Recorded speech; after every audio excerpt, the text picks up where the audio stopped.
Yala, Habibi, Zuzão. E aí, como é que tá, Dido? Beleza, Miro? Assalamu alaikum, Wa beleza? alaikum salam. Vamos abrir os trabalhos desse mais um episódio do nosso podcast. Salam alaikum podcast. Tá no ar hoje com um representante da comunidade bastante especial, um cara bastante engajado nas lutas sociais. Estamos falando do Sheikh Rodrigo Jalul. Muito boa noite. Obrigado, primeiramente, por aceitar o nosso convite. Para a gente é uma ocasião bastante única, bastante especial e muito nos honra a sua presença, ter aceitado aí o nosso chamado. Muito boa noite a todos e também muito obrigado pelo convite e espero a gente trocar uma ideia bacana que seja produtiva e que acrescente na vida das pessoas, né? Com certeza. A gente estava conversando, né, que essa oportunidade vai gerar um episódio excelente, né? Inshallah. Com certeza, inshallah. A ideia aqui do nosso programa é não atender somente a comunidade muçulmana de modo geral, mas também sensibilizar os brasileiros para as questões relacionadas à religião. Então, personalidades das mais distintas matizes já passaram por aqui.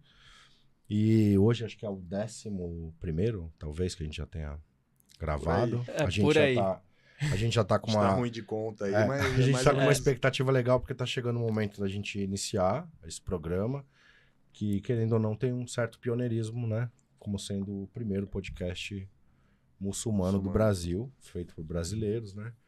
Meu nome é Sharif Shabazz, sempre me apresento no começo, né? Eu sou rapper, sou poeta, tenho um trabalho também nas artes cênicas. E sou um ativista não ligado a nenhuma instituição, um muçulmano independente, né? E a gente tem esse projeto aqui há mais ou menos um ano.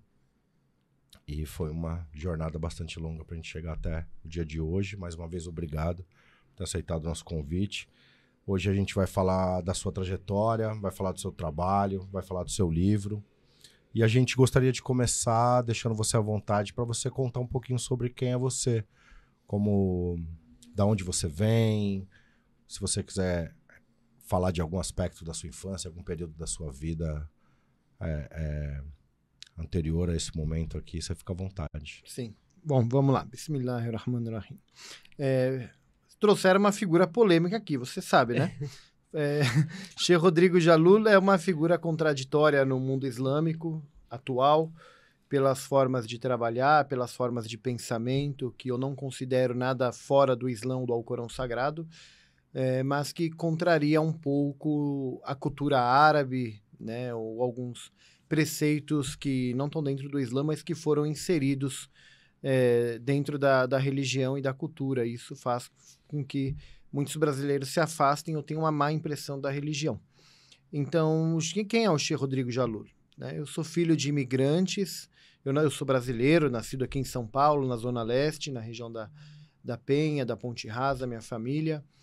E sou filho por parte de mãe de uma família espanhola que veio para cá, para o Brasil, depois da Segunda Guerra. Meus avós eram circenses, então eu cresci no circo, fui palhaço, participei de vários números de circo com a minha família, por parte da família por parte de mãe. E o meu avô paterno, em 68, como acho que a maioria da imigração libanesa, veio para o Brasil também.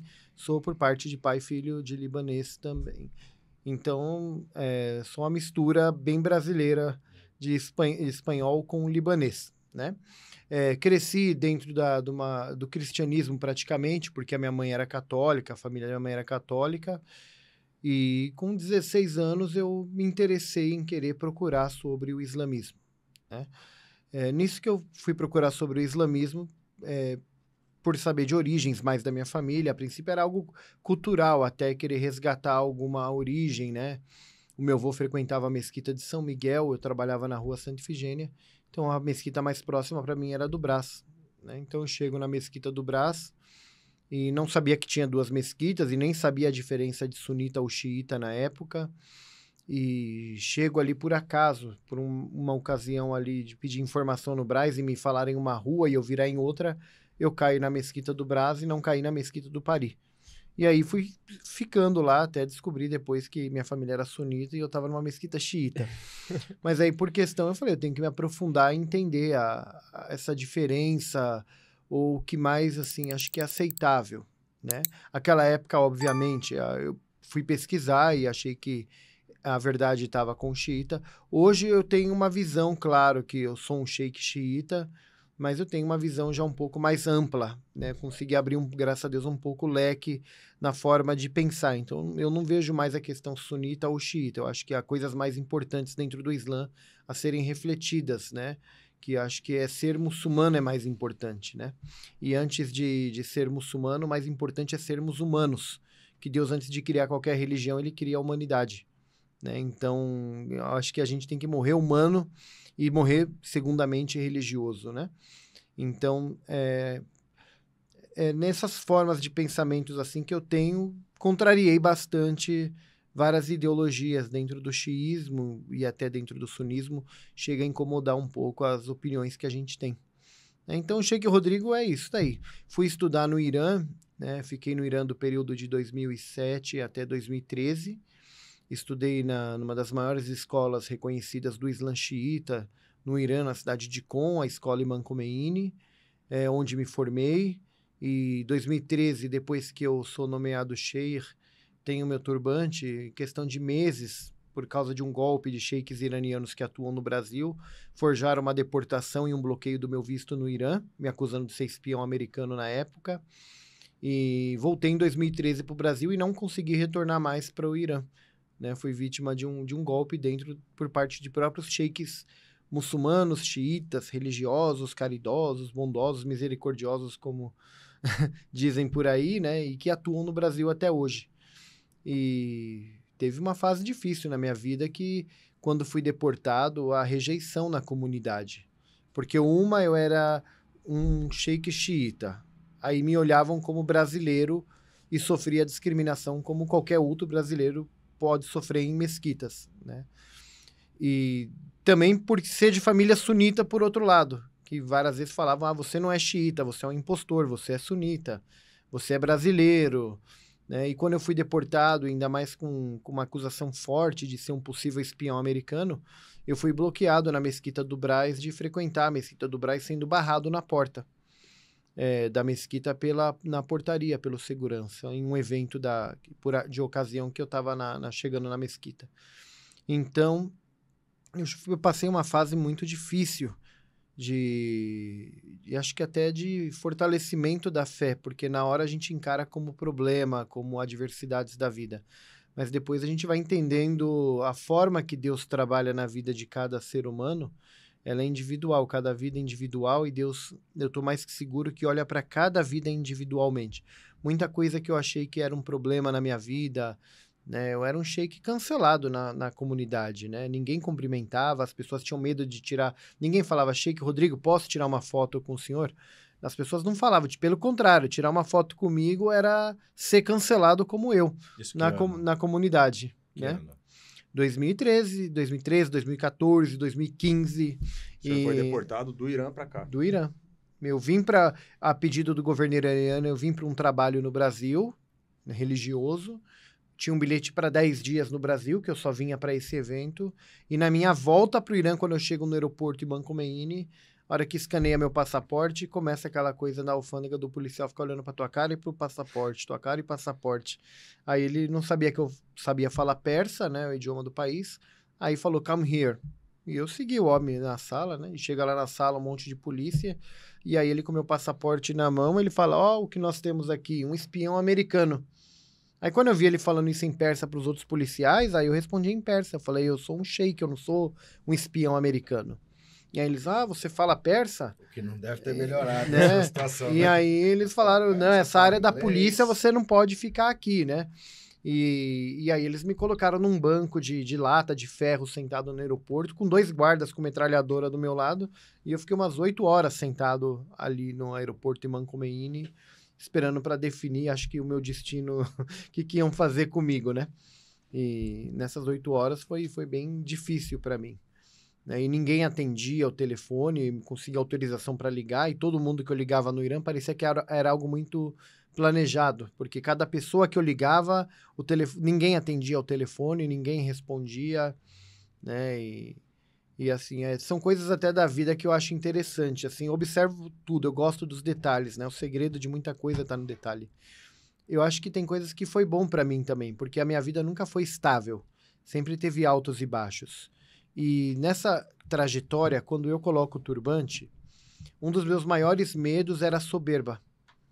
Porque o status de um sheikh na sociedade, ele te dá um respeito, te dá um status dentro da sociedade que as pessoas esperam de você, mas também tem um outro lado em cima disso, né? E eu, já de tanto viajar e trabalhar no governo iraniano, e viajar para o Brasil, e para o Irã, e vai para Dubai, vai para... Rodei 11 países. Nessa que vai e vem, virei cliente VIP da Emirates, então venho para o Brasil, vindo pelo primeira classe do Emirates, de tantas milhas que eu tinha, todo num luxo. Quando volto para o Irã, né, eu tenho meu cartãozinho lá, não pego fila, embarco primeiro que todo mundo, aquele monte de privilégio que enche o ego de todo mundo. E muito engraçado que eu vou de uma forma para o Irã e na volta, volto como um deportado, sem meu passaporte, com um policial do meu lado a viagem inteira, 14 horas de Dubai até São Paulo. E quando o avião pousa em Guarulhos, a Polícia Federal já estava me esperando do lado de fora e aí abriram a porta, já estava cheio de policial federal lá, entregaram meu passaporte para a polícia e me entregaram para a Polícia Federal como se eu fosse um marginal, né? Então eu falei, vim do luxo e fui pro lixo, e do lixo... e a vida é assim, com altos e baixos, né?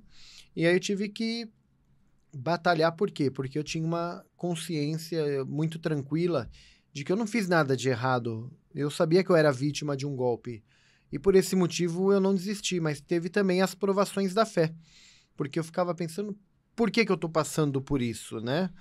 Tanta gente faz coisa errada e tem prestígio, tanta gente hipócrita e tem muito prestígio na comunidade muçulmana. Eu não fiz nada e estou sendo massacrado, pisoteado por ser eu mesmo, né? E talvez por eu ter as minhas opiniões, que também incomoda. Eu não me incomodo muito com o que as pessoas vão pensar. Eu sempre falo que eu me preocupo com o que Deus acha e o que Deus vai achar e se agrada a Deus. Tirando isso, eu não me importo muito assim com o geral, se eu estou agradando ou não. Então, acho que tudo isso juntou um quadro que concluiu com a deportação do Sheik Rodrigo. Passei por uma fase difícil de provações, como eu falei, da fé, porque muitas pessoas também hoje reclamam. Eu vou na mesquita e não me falam salam aleikum, porque sou brasileiro. Eu vou na mesquita e as pessoas não me cumprimentam. E eu vou na mesquita e o sheikh não fala português, não faz questão de ensinar a religião pra gente. Então, muitos dos brasileiros eu ouço esse questionamento.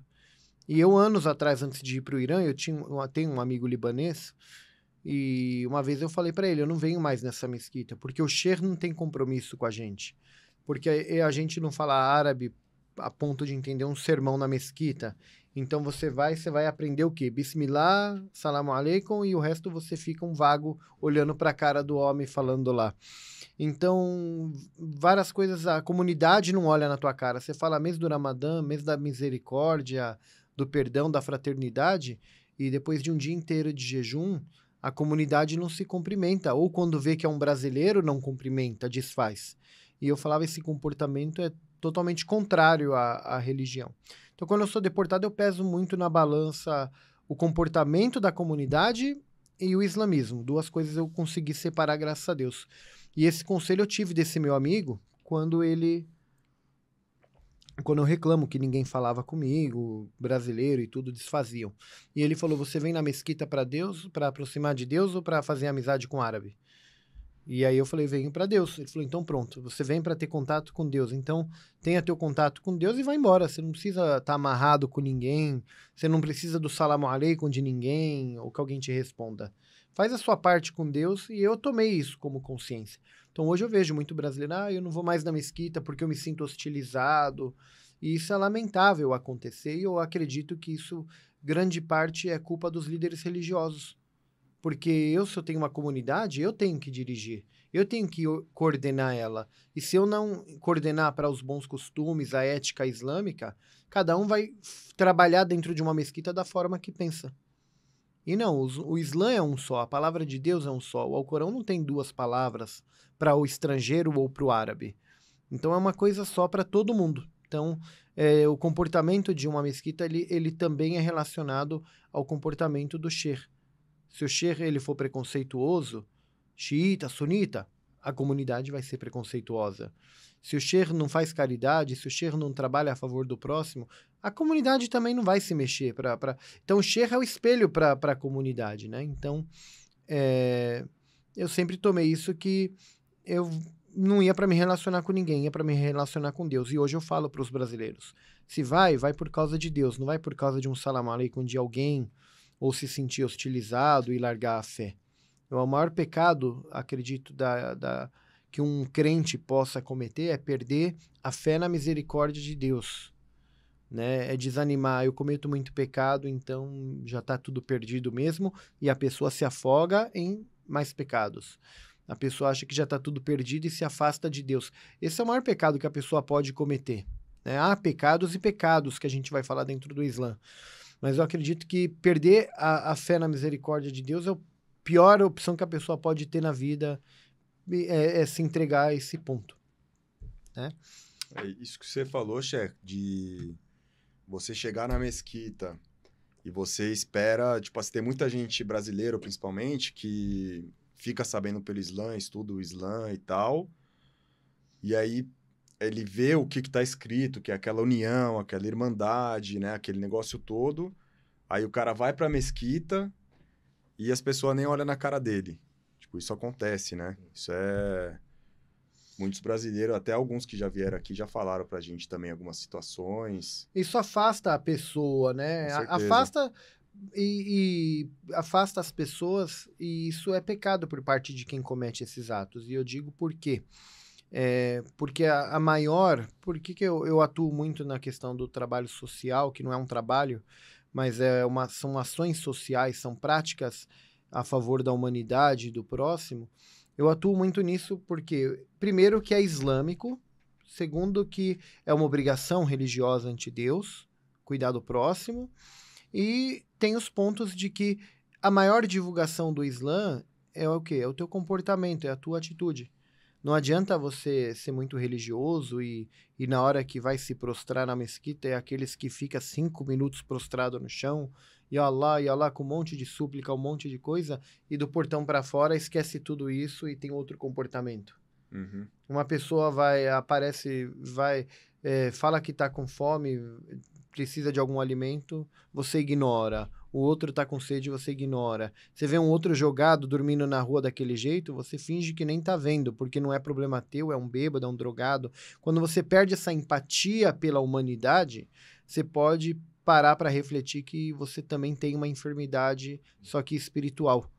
Quando você acha que a pobreza e a situação das pessoas, o sofrimento das pessoas é algo normal, passa a ser algo normal, você pode perceber que você tem enfermidade espiritual. Uhum. Você pode ver agora na questão palestina, esse genocídio televisionado que a gente acompanha diariamente, há 60 dias, se tornou algo normal na televisão, infelizmente, que as pessoas agora mudam de canal da CNN para Globo News e qualquer canal. Como se fosse mais É mais um dia lá, é um Big Brother ali, é um reality show que está acontecendo ao vivo, e as pessoas até param para assistir porque as imagens são chocantes, só que elas esquecem que essas imagens chocantes são vidas sendo massacradas. Reais, né? Não é um filme, né? Exatamente, são vidas ali sendo tiradas com a maior crueldade.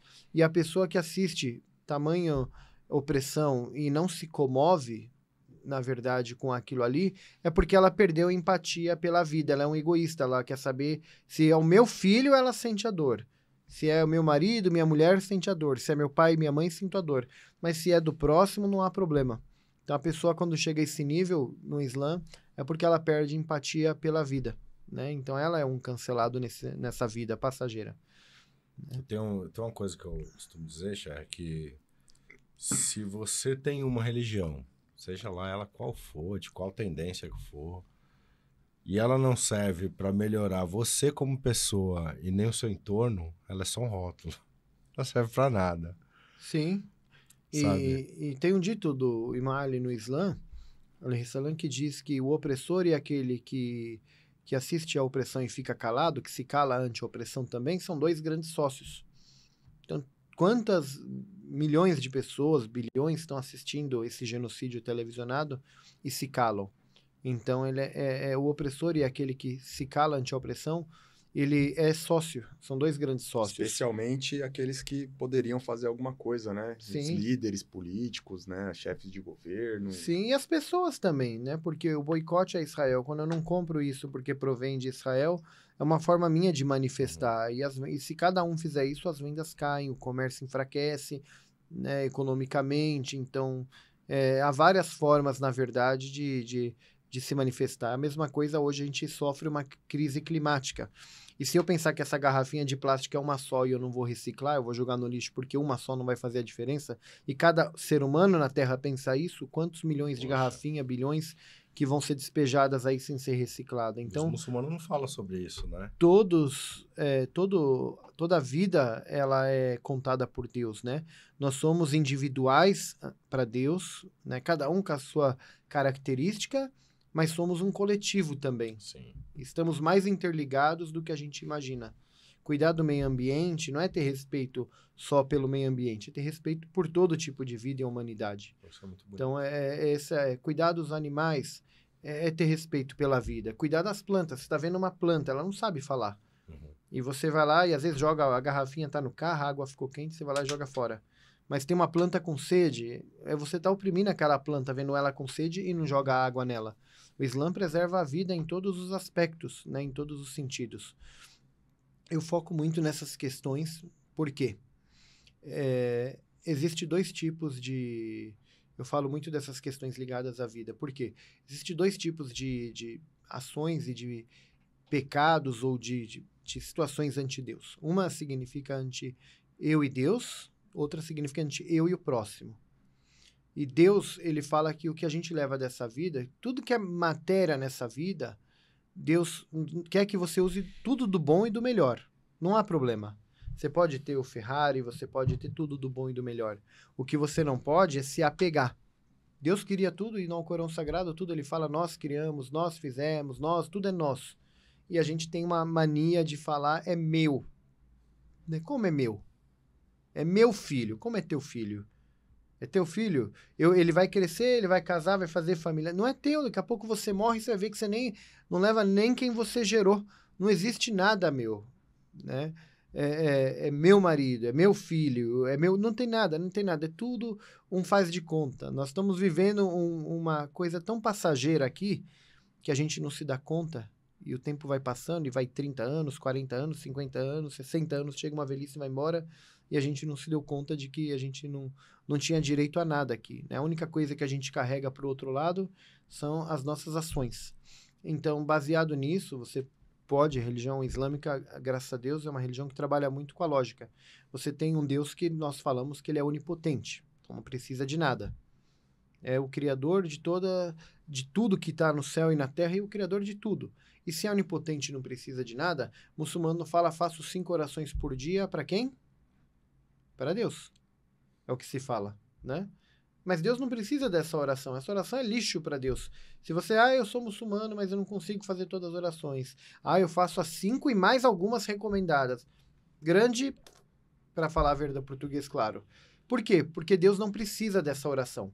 Porém, Allahu Rahmanu Rahim, Deus é clemente e misericordioso. Tudo aquilo que você faz intencionado para Deus com sinceridade, ele te devolve em hasanat, em bênçãos. Aí você fala, a vida de alguns prosperam, outros não, dentro do meio religioso. Religião não vai te enriquecer. Religião não vai melhorar a tua vida no financeiro. Hoje eu fico religioso, comecei a andar certo, começou a dar tudo errado na vida. Já ouviu essa expressão? Quanto mais eu rezo, mais desgraça aparece, né? Por que isso daí? Porque a humanidade cria um sistema opressor. A humanidade cria um sistema que para poucos viver bem, precisa o sacrifício de muitos. E muitos precisam passar dificuldade, fome, sede e muitas coisas por isso, né? Esse é o sistema que é criado pela humanidade. Então, quando uma pessoa ela fala, quanto mais eu rezo, mais desgraça me aparece. Por que isso? Porque a partir do momento que ela passa a ter uma religiosidade, ela não pode ser hipócrita. Você pode ir lá na mesquita, parecer que é o maior orador, rezar muito para Deus lá na mesquita, ser a coisa mais linda. Mas se você for hipócrita e lá fora você for uma outra pessoa diferente dos atributos de Deus, tua oração não vale de nada, que Deus nem precisa disso. Esse Hassanat, ele não volta. Mas a pessoa que ela de verdade adere a uma religiosidade, obviamente o olhar dela para com a humanidade vai mudar. Ela vai gostar, é bom ter um copo bonito, ter tudo, mas não se apega com nada. Tem alguém precisando? Compartilha, divide, passa, não vai levar nada. Então, quando você começa a ter um outro olhar para a vida, você vai começar a ter outras opiniões. E essas opiniões, às vezes, são confundidas. Fala socialismo, comunismo, não sei, assim. As pessoas tentam dar um nome para esse tipo de visão, na verdade, né, que, na verdade, não tem um sistema político perfeito, a não ser o sistema de Deus, né, que ali tem a perfeição. Então, quanto mais eu rezo, mais desgraça aparece, é o quê? Porque coisas que você aderiu ao sistema, você não enxerga. Você passa pelo morador de rua, uma pessoa dormindo na rua, Como se você não fosse se uma incomoda. paisagem, né? Faz parte da paisagem de uma cidade. Até a criança, quando vai pintar na escola um desenho, ela pinta até o morador de rua deitado na calçada ali, no banco da praça, ninguém deveria né? acostumar com Você vê isso, que né, já Chico? exatamente. Então, você vê que o sistema que a gente cria é tão opressor que quando você passa para um meio religioso e de verdade, com sinceridade para Deus, se aproxima de Deus e enxerga a vida de outro jeito, as tuas opiniões vai incomodar, porque ela é contra o sistema. Porque você não aderiu ao sistema. Então, quanto mais você reza, mais desgraça não aparece. Elas estavam ali. Se que revelam. você começa a enxergar de uma outra forma que você vai começar a falar, não, isso daí não estava certo, não.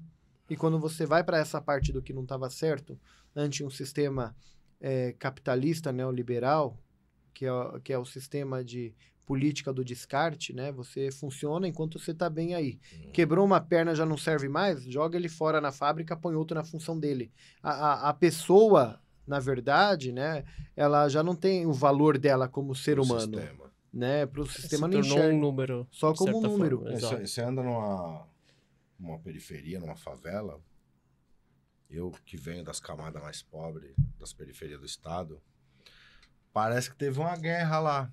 E sabe o que eles são? Motoboy. Um sem perna, outro sem mão. Parece que teve uma guerra no lugar. Um monte de amputado, cara. Não, você vê que nas favelas ou comunidades, como chamam, é turístico hoje. É lindo ir fazer turismo numa comunidade no Rio de Janeiro. Tem. Mas você esquece que aquelas pessoas vivem dificuldades ali diariamente. Né? Então, essa é uma falta de empatia. Então, assim, quando eu fundo o Centro Islâmico do bairro da Penha, ao qual eu dirijo, foi num salão na minha casa, que era uma casa que a gente tinha alugada. Quando a gente foi construir o prédio, demolimos essa casa, fiz o salão da frente, destinei para ser o Centro Islâmico, porque eu falei, o Islã, primeiro, não é privatizado, então eu não devo satisfação ao Irã ou qualquer outro país islâmico. E eu sou um sheikh, eu sou um líder religioso. Eu ou vou ser imitador de alguma opinião ou vou ser formador de opinião. Eu posso ser formador de opinião no Islã, contanto que eu não fuja de um parâmetro que é o meu livro sagrado, que é o Alcorão. Então, quando eu fundei o Centro Islâmico, Fátima Zahra, eu falei, aqui não é um Centro Islâmico xiita. Eu não gosto dessas terminologias e rótulos porque aonde gera as guerras, aonde gera as brigas entre a humanidade e a sociedade, divisões, né? Foi quando a gente começa a colocar rótulos. E muitos desses rótulos partiram da religião. Eu falo para você, muitas das vezes, até no social, nas ações sociais, muitos dos que nos ajudam são ateus, não são religiosos. Os ateus geralmente, né, Cheque, são pessoas cultas, inteligentes. São pessoas que quando fazem Eu nunca o conheci um bem, ateu burro. quando fazem o bem, eles estão fazendo pelo bem.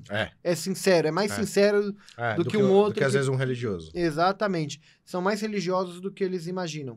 Né? E agora, a religião, sempre na história, quando eu falo não ter nada de religiosidade, é perigoso.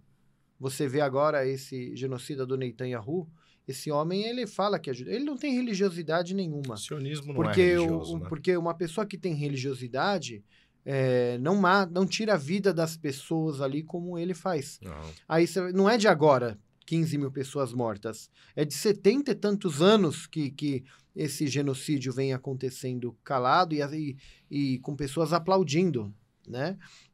Eles, na verdade, de certa forma, eles usam o judaísmo para os objetivos sionistas deles, né? O sionismo é um Sempre foi movimento assim, que né? tenta sequestrar o sentido do que é ser judeu, Com certeza. inclusive o sentido do que é ser semita. Exato, né? E exatamente. a religiosidade, você não pode ser, então, não religioso. Tudo que é extremo é muito ruim na vida, né? Então, se você não for nada religioso, acarreta em ações que pode prejudicar uma sociedade. Mas o excesso de religiosidade, eu ainda te falo que é mais perigoso do que a falta de religiosidade. Porque tudo aquilo que é excesso é de um remédio, se você tomar na dosagem certa, ele te faz bem. Passou da dosagem certa, ele vai te acarretar em outros problemas. E a maioria dos conflitos e guerras ideológicos que teve na história da humanidade são de ideologias religiosas extremistas, né? São quando eu falo que a minha crença é melhor que a tua. E quando você ganha um poder político ou um poder na sociedade, ainda utiliza do teu poder, da tua crença, para oprimir a do outro. Então, isso é uma forma do opressor, né? Ele precisa diminuir o oprimido para buscar poder, para diminuir o oprimido, para buscar uma posição na sociedade. Ele não consegue conviver, né? Ele não consegue... De certa forma, isso é o ego do ser humano, né? Se a gente for parar para analisar todos os grandes impérios que tivemos na história, quem comandava acabava tendo esse excesso de ego, né? Eu tô no poder, então eu consigo interpretar e mover da forma como eu quero, né? Falamos sábado na mesquita, por que Caim matou Abel? Né? Justamente porque Os filhos de profeta Adão, né? profeta Adão, ele ia estava para morrer, Deus tinha anunciado, né? E ele fala que precisa designar algum imã, algum líder na terra, né? E aí, dentre as provações que teve, o profeta Adão fala a questão de Abel ser esse sucessor de Adão. E Caim, por se achar o irmão mais velho, achava que tinha mais legitimidade para assumir. E por causa de uma soberba, de uma arrogância, de ambição por poder, de dominar, de ser aquele, ele vai lá e mata o próprio irmão com uma pedra, né? Então, você vê que desde o início da história da humanidade, essa ambição por poder, ela sempre teve. É a característica nossa de ser humano, Do né? ser humano, convidativo. É uma inveja oculta, né? Que Sim. O homem não consegue enxergar no momento de fúria. Por isso que quando eu me formo Sher, um dos meus medos era isso daí, era a soberba. Porque eu falava tudo aquilo que eu criticava dos Shers no Brasil, de às vezes não ser uma pessoa tão próxima com a comunidade, ou não ser uma pessoa responsável com a sociedade, não ter empatia pelos mais pobres, tudo aquilo que vai contrário ao que está no Alcorão Sagrado, que é o que eu via praticando, meu medo era o quê? Isso daqui na minha cabeça me transformar também nesse mesmo tipo de pessoa. E isso era um medo. Mas Deus tão generoso que eu pedia para Deus não me transformar nisso e ele me deporta do Irã e faz minha vida virar de ponta cabeça e através dos problemas fez com que eu percebesse o quê? Um refúgio nas coisas e nas pessoas que eu menos imaginava. Todo aquele padrão alto que tinha da sociedade árabe, muçulmana, não foi o que me amparou, foi o que me pisou. E, na verdade, quem que me acolheram? Morador de rua, os muçulmanos brasileiros que eu nem imaginava, que às vezes de pessoas que eu já nem dava a atenção que merecia, foram as pessoas que me acolheram. E aí, quando surge o Centro Islâmico da Penha... Que ano que surgiu? 2016. Quando eu construí, primeiro que eu falei, eu não vou pôr caixinha de dinheiro aqui, porque os brasileiros, em grande maioria, não têm, às vezes, condição, às vezes, da condução para chegar até o Centro Islâmico para rezar. E se você põe uma caixinha de dinheiro, intima a pessoa, tipo, eu participo. Então, muito pelo contrário, de 2016 para cá, nós temos atividade todos os sábados, com live, com a roda, com o pessoal, mas eu chamo de encontro de sábado. Por que encontro? Porque sexta-feira que é o nosso dia sagrado, mas as pessoas trabalham. E sábado era um dia que a gente se encontrava, marcava de se encontrar, muçulmanos, para a gente se encontrar, se ver, bater papo. E no final eu sempre ponho uma mesinha com algum comes e bebes, então a pessoa vem, alimenta a alma e depois enche a barriga e vai embora sábado à noite para casa. O Centro Islâmico eu foquei ele em alguns aspectos. Eu acho que ali é uma base religiosa para todos aqueles que querem conhecer o Islã, ou se converter ou não me importo com isso. Nunca me importei em converter ninguém, porque a salvação ela é individual e ela, se não for com sinceridade, também não vale de nada. Então você tem que se converter de acordo com o teu discernimento. Deus deu para todo mundo discernir o que é certo e o que é melhor para a sua vida. Esse é um ponto. Então eu trabalho no aspecto religioso, no Centro Islâmico, trabalho no aspecto social. Então o Centro Islâmico eu dedico como uma base e uso da minha influência na rede social para ajudar as pessoas mais pobres. Então eu comecei com trabalhos em comunidades. Depois eu vi que meu patamar não era para a comunidade, porque você leva uma cesta básica, às vezes, tipo, o pessoal até pegava e vendia na comunidade, nem dava bola para aquela. Eu tinha um maior esforço para juntar a cesta básica para depois não ser tão valorizado. Os anseios do pessoal que já está na comunidade, que ainda tem um barraquinho, é um anseio de uma casa, é um anseio do filho fazer Tem outros anseios da vida que já não era compatível com o que eu podia oferecer. E quando eu começo a fazer atividade com a população de rua, foi no ano de 2010, que eu ainda morava no Irã e vinha para o Brasil, no mês do Ramadã, que eu via que sobrava muita comida dos jantares da mesquita e jogava tudo fora, porque no dia seguinte tinha outro jantar. Os funcionários do buffet não podiam levar a comida, e aquela comida era todinha para o lixo. E eu falava, é pecado fazer jejum e depois jogar essa comida fora.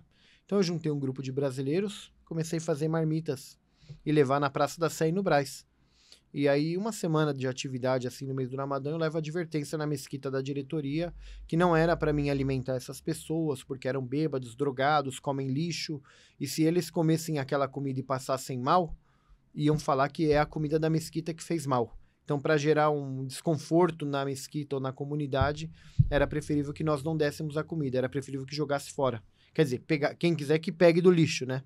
Então, isso daí foi uma coisa que me chocou muito. Mas segui meu trabalho sozinho depois, aprimorei ele com a população de rua, porque eu falava, gente, que se eu levo uma garrafa d'água, o sorriso e a gratidão que muitos têm por uma garrafinha d'água tão simples, porque tem sede, e não é qualquer lugar que dá um copo d'água, era grande. Eu falei, poxa, aqui eu faço diferença. Aqui dá para transformar vidas. E ali tem muita lição de vida para você aprender, né? Então, eu sou grato a Deus aquilo que eu destinei o Centro Islâmico para fazer. Na época do inverno, eu fui o primeiro e acho que o único Centro Islâmico que abre as portas para a população de rua vir dormir nos dias frios dentro da mesquita. Então, eu separo uma metade do tapete, compramos colchões, colocamos lá organizadinho. E os moradores de rua, quando dá 6 horas da tarde, eles vêm lá para o Centro Islâmico, tomam banho, das roupas que vêm de doação eles trocam de roupa. Quem tem cachorrinho, a gente tem o chiqueirinho, então eles põem os cachorrinhos deles lá dentro, põem ração, põem água, e eles que recebem um kit de higiene e dormiam na mesquita lá, e de manhã tomavam café e iam embora às 7 horas, que eu também tinha que trabalhar. Mas assim, eu falei, a casa de Deus tem que servir de acolhimento. A religião, se não for para servir, ela for para ser servida, tem coisa errada, né? E fui muito criticado também, porque falam o Sheik Rodrigo anda mais dentro de centro de Umbanda, de igreja católica, de outros lugares com não muçulmanos, do que no meio da sociedade muçulmana. Né? Recebi muita crítica com relação a isso. Você anda dentro da sociedade brasileira. Exatamente. Conhecendo os costumes das pessoas, sem ter aversão pelas pessoas. Eu acho que o Alcorão Sagrado traz muitos versículos bonitos, bem diretos com relação a alguns assuntos, e a história do Islã também é muito direta, né? Eu vou falar alguns exemplos da história do Islã que eu acho muito interessante. Muita gente acha que o árabe tem que casar com uma novinha virgem de 18 anos e aquela coisa toda, né, que fazem. Isso é cultura árabe, não é islamismo. O profeta Muhammad, ele com 40 anos recebe a revelação e ele com 25 anos antes da revelação, ele casa com uma mulher de 40 anos que foi Khadija. Então, que obviamente já era uma mulher que tinha filhos, era uma mulher que era viúva. Então ele quebra aquele paradigma dentro da comunidade árabe que a mulher viúva ou divorciada, ela tem direito a voltar a ser feliz, ela tem direito a reconstruir uma família, né? A mulher não pode ser um objeto para ser usado pelo homem e descartado, jogado fora. Então ele quebra essa questão do machismo. Isso com 25 anos ele casa com uma mulher de 40, ao qual ele era funcionário dela, né? Ele trabalhava para Khadija no comércio, né? Ele ia, vendia, pegava as coisas da Arábia Saudita, levava para a Síria, para chão na Síria, vendia lá, trazia o lucro, entregava para ela, era uma mulher rica. O investimento que tem na religião islâmica hoje foi tudo gerado através de uma mulher, né? Foi Khadija que acreditou no profeta, injetou tudo que ela tinha de fortuna para o profeta. E o profeta fez o que com esse dinheiro? Comprou escravos. Viu Bilal, que aceitou a Deus único e era sacrificado pelos seus chefes lá, pelos seus patrões árabes, e o profeta vai lá e depois que ele apanhou muito, falaram, dá um valor aí e leva ele. E o profeta compra Bilal, mas jamais fala para ele, fica muçulmano porque eu te comprei. Seria escravizá-lo novamente, através da palavra de Deus. Então, não tem passagens que a palavra de Deus foi implementada através da força, foi sempre com amor. No início do Islã, a carne do porco não era haram, o alcoólico não era haram, o hijab não era obrigatório. Foi tudo gradualmente. Olha que o profeta só teve 23 anos de profecia.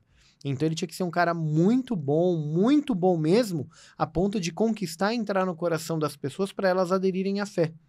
E ele estava no meio de um povo violento e ignorante. Exatamente. Nasceu numa época chamada época da ignorância, né? Então você calcula. Então ele quebra a questão do machismo, ele com 25 casa com uma mulher de 40, ele compra escravos e ele dá posição para aquele africano quando ele constrói a mesquita para fazer o chamado de oração. Primeiro boizinho, né? Então, dando uma categoria para ele importante, que é o chamado para oração, que é uma coisa sagrada dentro do Islã. E ele dá o poder para esse homem negro, africano. Contrariando, inclusive, o racismo de alguns árabes da época. Exato, né? Que não tinha o sotaque árabe perfeito. Como muitas das vezes brasileiros, quando vão fazer Surat al-Fatiha, não faz com aquele sotaque árabe lindo e tudo, é hostilizado. O africano lá também não tem esse sotaque árabe, né? Então ele quebra muita barreira no decorrer da história do islamismo, né?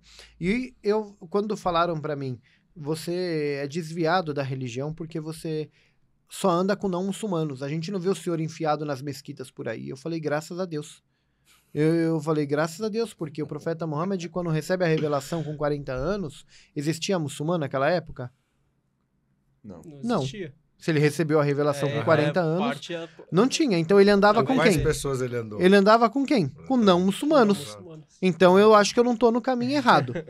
Ele, através do comportamento dele, as pessoas vinham conhecer o Islã. A gente nunca pode esquecer que ele era Nabi, profeta, e Rasul. Rasul o que é? Mensageiro. Mensageiro é igual o correio. Eu venho lá, entrego, essa daqui é a fatura do teu cartão de crédito, tá aqui. O correio, depois o carteiro não vem na tua casa, vem falar, escuta, você pagou a fatura do dia 10? Ele vem falar isso pra você? Não, só entrega. Ele entrega. Minha função tá entregada. A mensagem tá aqui, ó. A fatura chegou. Se você vai pagar, se você vai pagar atrasada, se você vai pagar adiantada, se teu nome vai pro SPC, é um problema teu. Profeta, a religião nunca foi evasiva na vida das pessoas. As pessoas usaram a religião para ser evasiva na vida das outras. E isso destrói a religião, né? Ou a base da religião. Então, o profeta era Rasulullah, mensageiro de Deus. Ele traz a mensagem.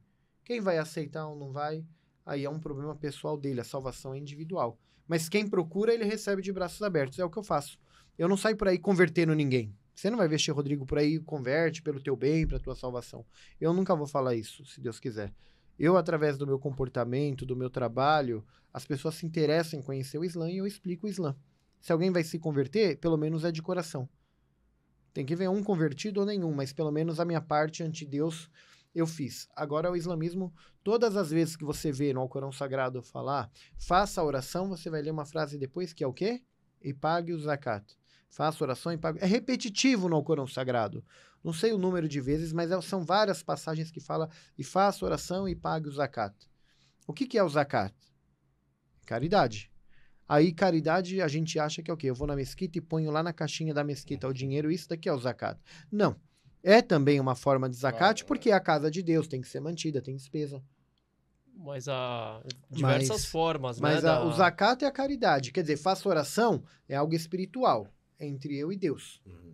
E pague o zakat, é entre eu e o próximo. Quais são os piores pecados? Os pecados que estão entre eu e o próximo. Por que eu falo isso? Deus é clemente e misericordioso. Ele tem um entendimento da vida que até nos nossos erros, ele sabe o que tem no coração de cada um. Talvez eu veja um comportamento teu que não fala isso não é adequado com o Islã. Os sheikhs hoje em dia parecem fiscais da vida dos outros, cuidando da vida dos outros, julgando, colocando rótulos. Não só os sheiks, o cara frequenta a mesquita também quer cuidar da sua vida. Já, sim. Então, O cara botou um tá aí e quer cuidar da sua vida. as pessoas têm uma mania muito chata de querer usar da religião para manipular, né? E essa caridade que dentro do Alcorão Sagrado fala, né, é o que? É você servir o próximo. Então, entre os erros meus e com Deus, Deus sabe o que tem no nosso coração. Por que eu tomei tal atitude? Por que eu errei? Ele sabe os motivos de tudo. Não precisa dar explicação para ninguém. Agora, o problema é entre eu e você. Eu venho aqui, eu te roubo esse aparelho aqui sem você ver e levo embora. E você fala, no dia do juízo final, no dia da prestação de contas, todas as nossas ações vão aparecer. E nós estamos mais interligados do que você imagina. Porque toda aí eu acredito, sim, na vida eterna de um paraíso, que chamam de paraíso, que na verdade é uma dimensão que Deus queria para os bons e também queria um lugar chato para as pessoas que foram más, né? Que chamam de inferno, que o pessoal fala lá embaixo, lá em cima, aquela fantasia toda, né? Mas assim, nós estamos mais interligados do que imaginamos, por quê? Eu erro com você, só que você também tem as pessoas que você erra, porque no próprio Alcorão fala que nós somos imperfeitos em questão de conduta, né? Estamos sujeitos ao convite do Shaitan, ao sussurro do Shaitan, tá no próprio Alcorão Sagrado, que nós estamos sujeitos a isso também. Então, eu erro com ele erra, é um ciclo que um erra com o outro. Quando um erra com o outro, o que significa no dia do juízo final? Tem duas opções. Deus te dá direito de perdoar ou não perdoar. Porque as obras ficou claro, ó, eu roubei de você. Você me perdoa? Pode ser que você vai falar, Sheikh Rodrigo, não, você foi um maldito na minha vida. Eu te dei maior confiança e você, safado, me roubou. Prejudicou. Pode ser que você vai falar isso. Só que você errou com ele também. E teus erros vão aparecer. Você vai ter que pedir perdão dele. Como que você não me perdoa, mas você quer o perdão do próximo? Isso é o quê? Egoísmo. Para mim, vale o perdão. Para o outro, eu não perdoo. Então, isso é atributo de quem? De Deus ou do diabo? Do diabo. Já não é digno do paraíso. Então, o segredo da vida está no amor. Né? Tem uma frase muito bonita que não é islâmica, mas é de Edith Stein, que era judia, que ela fala que nós seremos julgados segundo o amor. E eu acho essa frase muito bonita porque é uma frase que tem tudo a ver com a humanidade. Porque as ações que falam que vão ser levadas em conta para Deus do outro lado. Então, ou nós vamos aprender a nos perdoar e nos cuidar nessa vida, ou a gente vai ter que prestar conta na outra e pedir por favor. Uma pessoa passando sede, dormindo na rua, te pediu ajuda e você ignora como se fosse algo normal, isso tem um peso, viu? Não foi dito uma palavra, mas tem um peso. Porque você sabe que você ignorou uma situação. Então, no dia do juízo final, você vai ter que pedir perdão para aquela pessoa. Quando fala que os oprimidos vão ser exaltados, são nesses aspectos, porque os oprimidos são oprimidos de verdade, né? E a palavra já diz, então sofreram opressão, repressão. E, como eu falei, ver a opressão e se calar ante dela é compactuar. Né? Então, nós estamos mais interligados numa rede onde para Deus não tem melhor ou pior. O sheikh não é melhor do que um muçulmano comum. Não existe isso. Todos somos iguais ante Deus. É só a responsabilidade que aumenta, né? Trabalho de assim como do médico. Eu passei mal do coração, fui fazer cateterismo, eu fiquei na mão de quem? De um cardiologista. Então, quer dizer, toda profissão tem a sua importância. O líder religioso, ele é um médico espiritual.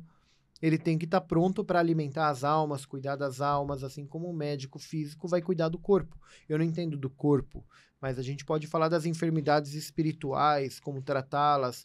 E o melhor tratamento é o entendimento, a reflexão, o discernimento, né?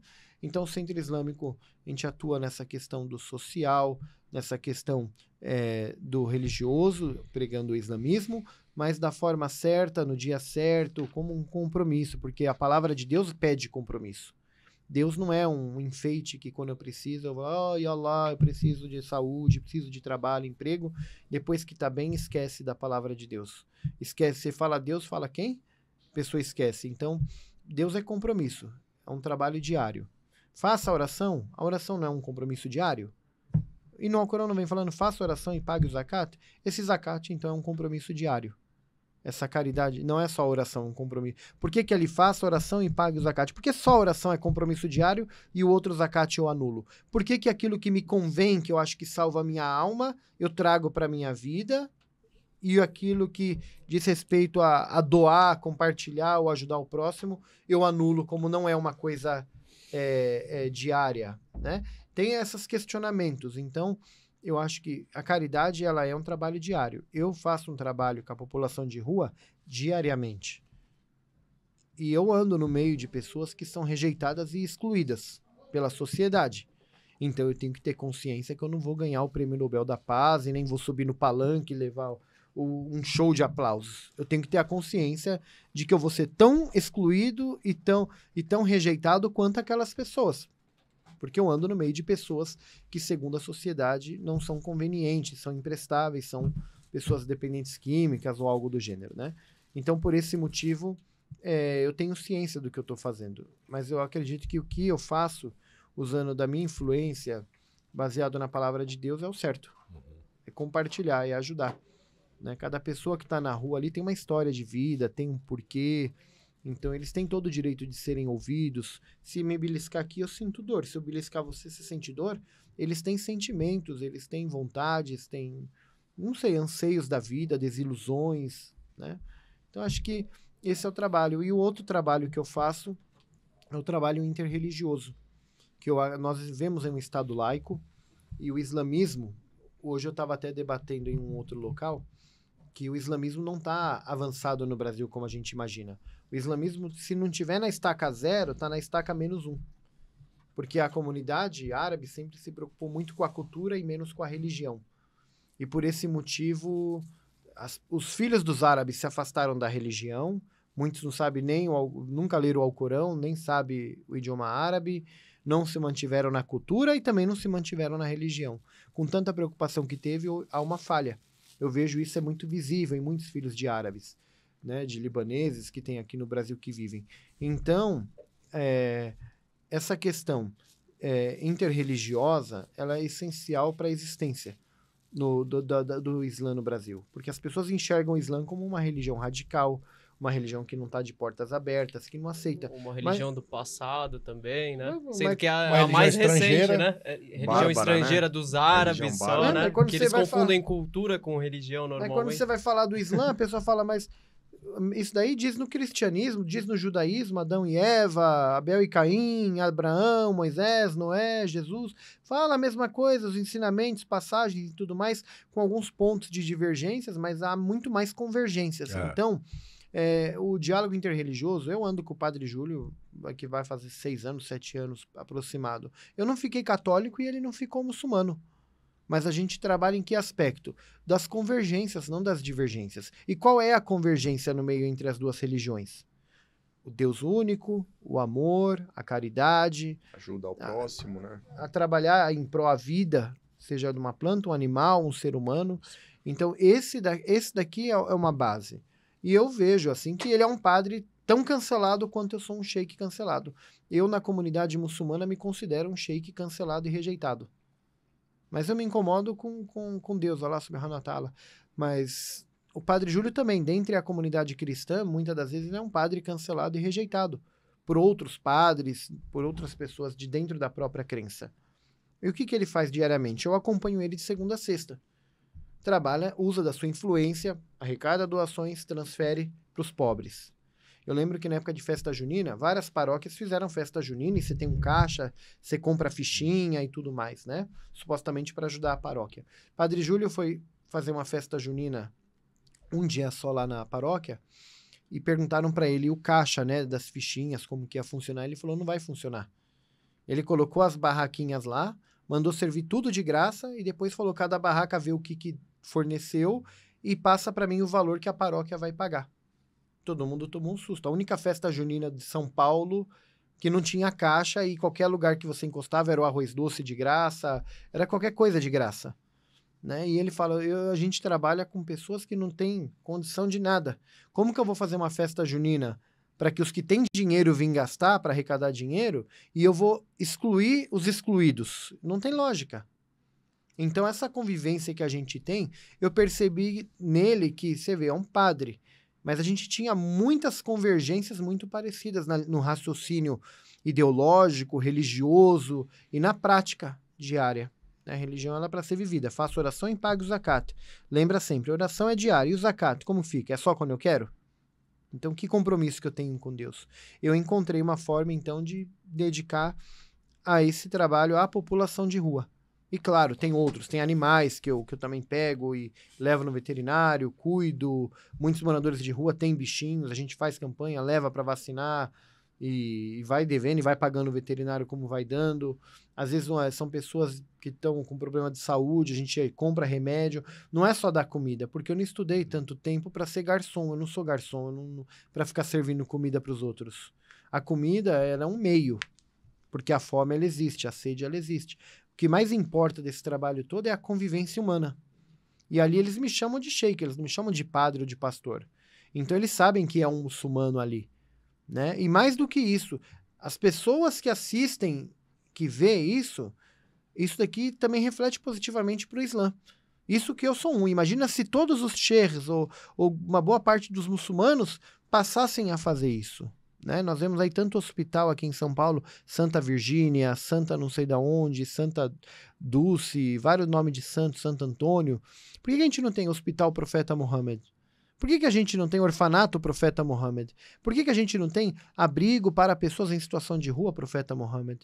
Por que a gente não tem uma ONG que trabalha pelo meio ambiente que seja? Eu não quero ter contato com o ser humano, que vai plantar árvore nessa crise ambiental, que vai despoluir um rio, vai fazer alguma coisa de útil para a humanidade. Porque a comunidade vem para o Brasil e enraiza aqui e o foco é dinheiro, dinheiro, de tudo que é material, só material. É ganhar dinheiro, dinheiro, dinheiro, é mandar dinheiro para o Líbano, para o meu país, minha família, minha casa, é eu viver bem e lá para fora que se exploda.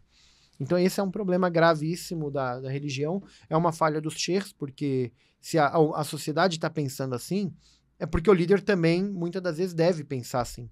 Porque quando eu vou dar comida, até eu não vou com roupa de sheikh. Para que eu vou com um anel desse daqui, dar comida para quem não tem o que comer? Que sentido tem? Isso é uma roupa religiosa e tudo. Eu vou no dia a dia da forma mais simples possível. De chinela havaiana, de calça de moletom, de bermuda, camiseta. E quantos xingos eu levo pela internet? Isso não é roupa de um sheikh, isso não é vestimenta, isso não é comportamento de um sheikh. Eu falo, qual que é o comportamento de um sheikh? Então, né?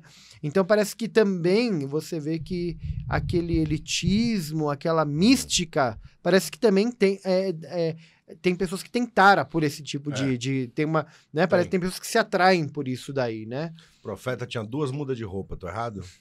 Era isso, né? Não sei, não peguei essa parte. Já ouvi dizer, profeta tem falar isso aí também. Tem 2 mudas de roupa. Sabe-se que 2 mudas de roupa ou não, ele era um exemplo pobre, de simplicidade. Não acumulava riquezas.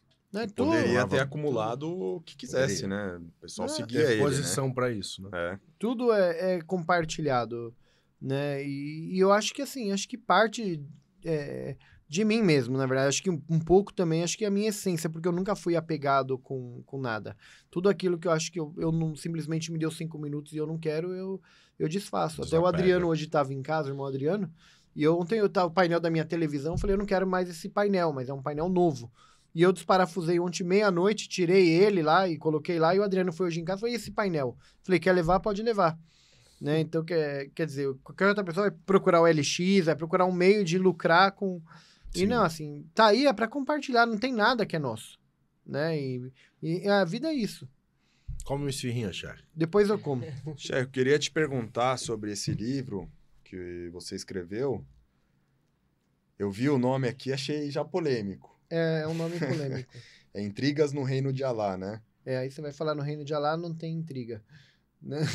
Não sei. Né? Não tô falando nada. O título... Mas se você puder dar uma explicada, até pro pessoal olhar aí também. Que ano que ele foi publicado? 2 meses atrás. Que legal.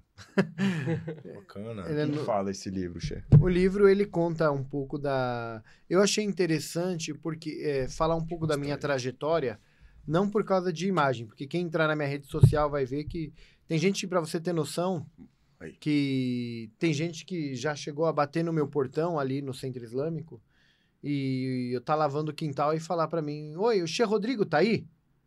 Aí eu meio irritado no dia, eu falei, o que você quer com ele? Sou humano como qualquer um, eu me irrito, viu? Eu falei, o que você quer com ele? Ah, eu queria falar só com ele. Falei, ele não tá, só depois das 7 da noite. E quando foi 7 horas da noite, a mesma pessoa voltou, eu já tinha tomado banho e tudo, tava estudando lá dentro do salão, aí eu, oi, querido, oi, Sheikh, tudo bem? Mudou o tom de voz, com o maior respeito. Sheikh, tudo bem? Eu vim hoje cedo, seu funcionário falou pra mim vir hoje depois das 7. Eu não falei vem depois das 7, eu falei ele está depois das 7. Seu funcionário falou pra mim, eu falei, qual funcionário? Teu funcionário tava lavando o quintal e hoje mandou eu vir agora. Seu irmão gêmeo. Deve ser, mas a pessoa não reparou, porque eu tava de bermuda e camiseta e depois eu tava de calça de moletom e camiseta à noite, né? Então você vê que o livro não é uma questão de imagem, ele quer promover uma imagem, como teve gente que falou. Não. O livro ele conta a minha história. Eu achei que minha história, acho que eu vivi muita coisa assim, intensa, apesar de ser novo ainda, esse brotinho que eu sou. Eu acho que eu vivi muita coisa intensa, curtas, mas intensas, que eu quis compartilhar. Uma porque a deportação do Irã ficou como uma marca, porque os iranianos tentaram me exterminar no Brasil, né? Porque, na verdade, os sheiks iranianos lucram com a religião, ganham salários em dólar para ficar no Brasil, porque supostamente estão sacrificando a vida deles, amada, de sair da pátria amada deles e vir para o Brasil em nome do Islã para divulgar. Então, esses sheiks estrangeiros sempre tem muito essa jogada, né? Tô deixando minha mãe, minha família em nome do Islã e vindo para cá para divulgar. Chega aqui, muitos não querem nem aprender o português para se comunicar com o povo. Então, eu não entendo esse sabililá, esse no caminho de Deus que tem, né? Então, assim, mas é lucrativo para muitos. Não tô dizendo que é no geral e nem citando nomes. E eles são bem ativos, assim? Porque eu não vejo publicidade, pelo menos, assim. Quem? Esses que vêm para divulgar. Então, eles têm as páginas deles, eles buscam seguidores deles e tudo. Como eu falei, não tô citando o nome de um ou dois. Eu tô falando no geral mesmo, né? Então, assim, o livro eu achei... eu quis contar da minha história porque eu fui deportado. E fizeram um trabalho muito grande para sacrificar meu nome, na verdade, e me cancelar. E eu sobrevivi a tudo isso daí e mantive meu nome, muito pelo contrário. Quanto mais apanhava, parece que mais meu nome aparecia na mídia. E aí eu saí em grandes matérias, desde o Jornal Nacional, a Fantástico, até Revista Veja, não que sejam exemplos, mas são grandes mídias do nosso país, Folha de São Paulo, Estadão e tudo. Só que assim, daquilo que sempre saiu na mídia falando mal do Islã, eu já era o contrário. Eu já saía na mídia representando bem o Islã. Sheik Padre Júlio na pandemia. Durante a pandemia eu não parei um dia, porque falavam fiquem em casa. E a minha mãe morreu de Covid em 2020, e falavam para todo mundo, fique em casa. E aí a gente começou a pensar, e as pessoas que não têm casa, elas ficam na onde? Quem ainda pegava uma sobra de uma marmita de um restaurante, o restaurante está fechado, ela come o quê? Então eu comecei a refletir sobre essas pessoas. Eu não parei, nem o Padre Júlio, com 70 anos, parou um dia da pandemia. Então a gente teve um trabalho assim, intensificado, dobrado, cansativo, durante esse período. Então saía na matéria dos jornais lá, sheik e padre se unem em época de pandemia. Então começou a criar aquela coisa interreligiosa, que era benéfica para as pessoas também, e tudo isso eu quis trazer no livro, por quê? Porque de algo que tentaram fazer eu sair como algo mal, quanto mais me bateram, mais parece que meu nome foi destacando. E eu acabei ganhando um destaque na mídia. E o respeito que eu ganhei na sociedade brasileira não muçulmana, como sheik, sendo muçulmano, me respeitam na minha crença e muito mais do que os muçulmanos. E me ajudam nas ações sociais. Não tem nem comparação, não tem nem muçulmanos assim que me ajudam efetivamente assim nessas ações sociais. São poucos, que uma vez ou outra aparecem no mês do Ramadã. Né? Então o livro ele conta toda essa trajetória, desde a minha infância no circo, até a Rua Santa Efigênia onde eu trabalhei, até ir para o Irã, até ser deportado do Irã, até o que eu passei quando sou deportado de perseguição, até a criação do Centro Islâmico, até a junção com o Padre Júlio nas ações sociais e até os tempos de hoje aí, que fica 3 pontinhos, porque eu ainda estou vivo, né? Tem muita coisa ainda para viver. Como que é seu status hoje em relação ao Irã? Você pode ir lá se você quiser? Não, eu não posso, eu tô bloqueado até hoje. Sou cancelado e bloqueado. Você acha que esse cancelamento veio por causa de opiniões que você tem, algo assim? Olha, Ou veio através de... azar? Não, azar nada, não. É perseguição mesmo. Entre ter, investir. O Irã tem... o Irã, não sei os outros países árabes, não posso falar, mas o Irã, ele é muito... são muito patriotas. Então, assim, eles querem formar, tem a escola de formação de sheiks estrangeiros, com a condição de que tem um sheik iraniano acima de você, te comandando no teu país.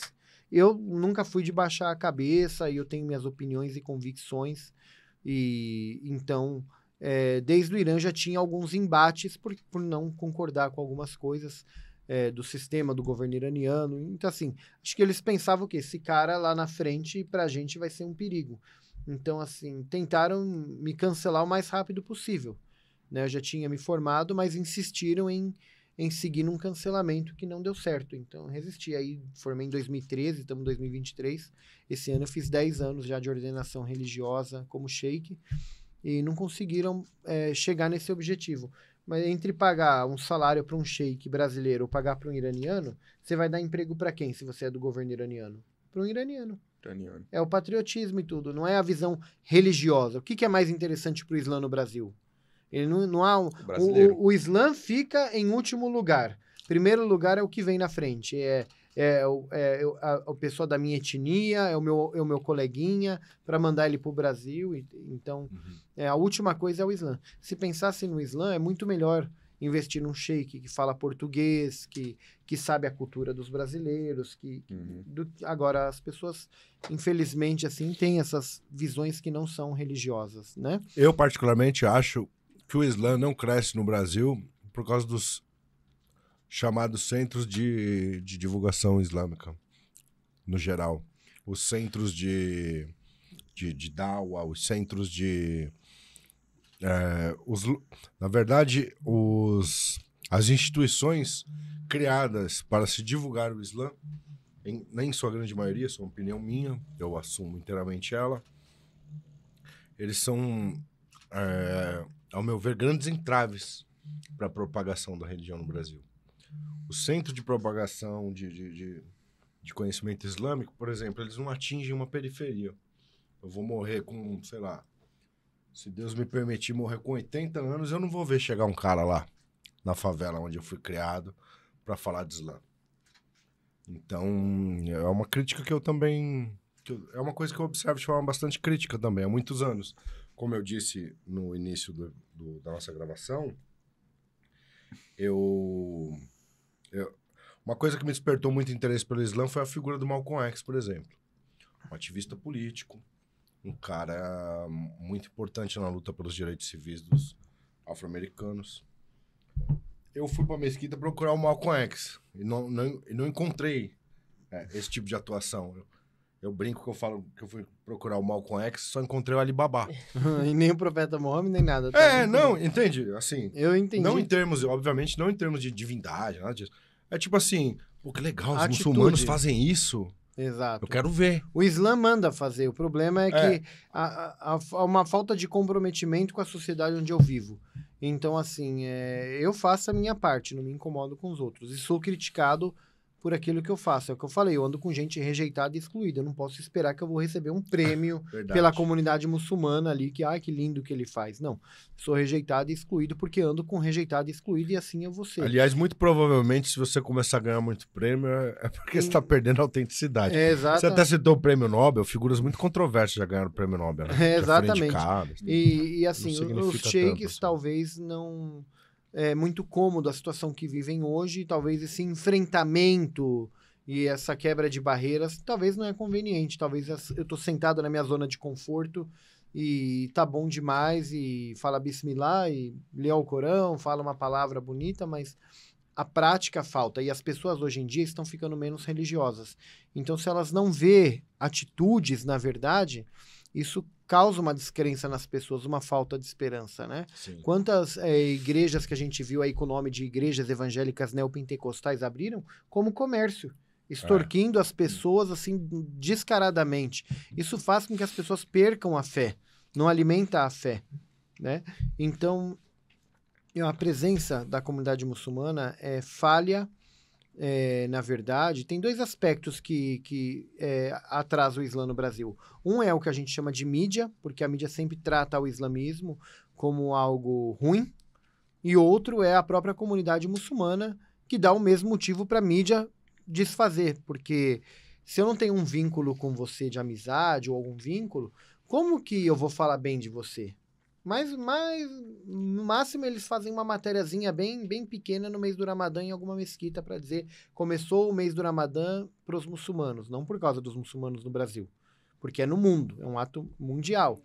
Agora, não por causa da comunidade muçulmana. E eu até brinco, falam mal de mim às vezes na comunidade, mas vai falar mal de mim nos terreiros de Umbanda, no meio dos cristãos, no meio de outras pessoas que ateus aí e tudo, né? Vai falar mal. Por quê? Porque eu, Sheik Rodrigo, tô todo dia na rua, tô convivendo com as pessoas, tenho diálogo com todas as religiões, fui candidato a vereador na última eleição, tive contato com um monte de gente, a comunidade Por muçulmana... qual partido, chefe? Eu tinha sido pelo PSOL, hoje eu tô no PT. Provavelmente serei pré-candidato pelo PT na outra eleição. Então, Vereador de São Paulo. em São Paulo. E a comunidade muçulmana, quando eu saí da outra vez, não me apoiou em nada. Pelo contrário, fizeram propaganda contra. Os sunitas falavam ele é xiita. Os xiitas falavam ele é desviado, com progressismo aí, que se esse cara ganha poder aí, depois de tentarem me exterminar, se esse cara ganha poder, o que vai ser do Islã? Não sei o que pensaram, né? Aí tem, ele faz ação social para se promover na internet. Não, você vai ver que no próprio Alcorão Sagrado fala a respeito...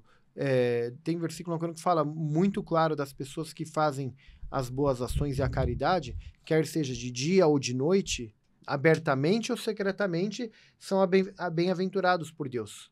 Quer dizer, abertamente ou secretamente. Para Deus não importa. Deus convida você de todas as formas para fazer o bem. Essa história de que não, você faz, mas ninguém tem que ver, depende do ponto de vista de qual a finalidade, né? Eu não tenho que fazer para me aparecer para vocês. Se a minha intenção for Deus. Você quer promover o Islã com isso. E se através disso é benéfico para o Islã, porque eu carrego, antes do meu nome Rodrigo Jalul, eu carrego um título chamado Sheik na frente. E esse título vai direto para o Islã, não vem para minha casa. Uhum. Vai para a casa de todos os muçulmanos. E beneficia até os sheiks que não fazem nada, né? Porque eles vê o Sheik Rodrigo, aí vai lá e fala, não, mas o Sheik, tudo que é Sheik, as pessoas generalizam. Então, falta, assim, atitude por parte das religiões. Precisamos acordar para viver os problemas reais do Brasil, viver com a sociedade, para a mídia um dia ter motivo para falar de algo concreto, né? De um trabalho dos muçulmanos em pró às pessoas que têm câncer e não têm condições de procurar a cura, então ajudar, fazer um trabalho concreto no hospital de câncer, criar algum tipo de trabalho, algo significativo à sociedade. Não precisa 10 trabalhos, mas foca numa coisa... Uma coisa que funcione e seja bem. significativa, acrescente. Porque hoje a Igreja Católica, não que a Igreja Católica é um exemplo de humanismo e de amor, porque você vê o jeito que os jesuítas chegaram no Brasil, que fizeram com os povos indígenas e originários para pregar a palavra do suposto Jesus, o quanto sacrificaram, mataram e torturaram. Né, foi na base do medo que tentaram fazer que esses povos tivessem religião. Então, o islamismo, se é a religião que é denominada paz, ela precisa pregar a paz, ela precisa ser paz. E isso é um processo de construção. Em 40, 50 anos de migração árabe aqui no Brasil que tenha, ou um pouquinho mais, a comunidade já se estabilizou, já deu tempo de ser uma comunidade árabe tão grande, maior comunidade libanesa fora do Líbano, fora a Síria, outros países que vivem aqui, e já deu tempo já de se estabilizar e tomar um rumo e falar, eu tô no Brasil, meus filhos são brasileiros, e o que eu faço por esse país, além de ganhar dinheiro? Eles não vão fazer, o senhor sabe, né? Eu não sei, só Deus sabe. Eles não, eu vou te dizer uma coisa. O que acontece é o seguinte, quem não pensa negativo. vai encampar... Não é pensando negativo, eu acho que vai acontecer por outra via. Esse é um trabalho que provavelmente Deus vai mover as próprias massas brasileiras para ser feito. Porque como o senhor mesmo colocou agora... Há muitas décadas eles estão estabelecidos aqui em todos os níveis. Financeiro. Um dia acorda estão para a vida. confortáveis. Estão bem. A geração deles também está morrendo, né? Tem pessoas, seus descendentes mais jovens. Sim. Pessoas que muitas vezes não estão ligadas à religião. Porque isso não foi conservado nas famílias. E por não ter... esse trânsito, esse contato, não é nem trânsito, é contato com o povo brasileiro. Fica todo mundo, que nem o senhor falou, falando árabe, dentro da mesquita. Eu sou um grande crítico disso também. Eu demorei bastante tempo para entender isso, porque sempre que eu via que surgiam, formava algum grupo de muçulmanos brasileiros, eles ficavam, os mais velhos geralmente, ficavam reclamando da mesma coisa.